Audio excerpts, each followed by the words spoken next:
తక్కువ సినిమాలు ఎందుకు చేశారు మీరు? అంటే అంత ఇంప్రెషన్ మాకు ఇచ్చిన డైరెక్టర్ ఎన్నో సినిమాలు చేస్తాడు మంచి అనుకున్నాము, సో ఎందుకు అట్లా?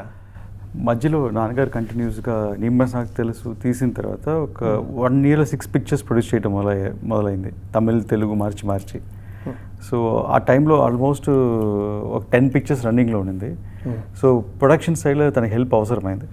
సో ఏ ఫిల్మ్ చేసినా దానికి బ్యాక్ ఎండ్ నేనే వర్క్ చేస్తూ ఉంటాను, లైక్ స్టోరీ కానీ, ప్రమోషన్స్ కానీ, ట్రైలర్స్ కటింగ్ కానీ, రిలీజ్ పబ్లిసిటీస్ కానీ అన్నీ నేనే బ్యాక్ ఎండ్ చేసేవాడిని. సో ఆ టెక్నికల్ సపోర్ట్ అవసరమైంది. సో అందువల్ల నేను కొంచెం డైరెక్షన్లో బ్రేక్ చేసి వచ్చినప్పుడు చేసుకుంటాం చెప్పి మిగతా టైంలో అంతా ప్రొడక్షన్ వర్క్ చేస్తూ ఉన్నాను.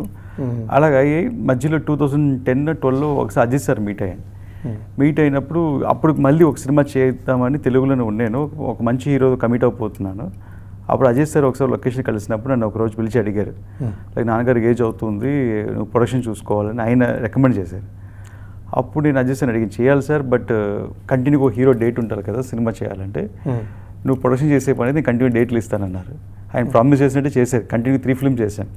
ఆర్మం, ఎంతవాడు కానీ, వేదాళం 3 సినిమాలు చేశాను. 3 బ్లాక్ బస్టర్. సో నాకు నైట్ అంతా అనిపించింది, సో అంత పెద్ద స్టారు మన గురించి అనుకుంటున్నారు అని చెప్పి, సో ఇంకా డైరెక్షన్ పక్కన పెట్టి ఓన్లీ ఒక 10 years ఓన్లీ ప్రొడక్షన్ మీదే ఉన్నాను. సో 3 సినిమాలు కంటిన్యూ చేశాను కలిసి.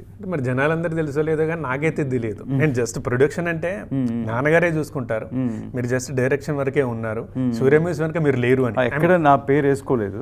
సో అలా బ్యాక్ ఎండ్ వర్క్ చేస్తూనే ఉన్నాను, బికాస్ నాన్నగారి పేరు ఉంది కదా అని వర్క్ చేస్తూనే ఉన్నాను కదండి.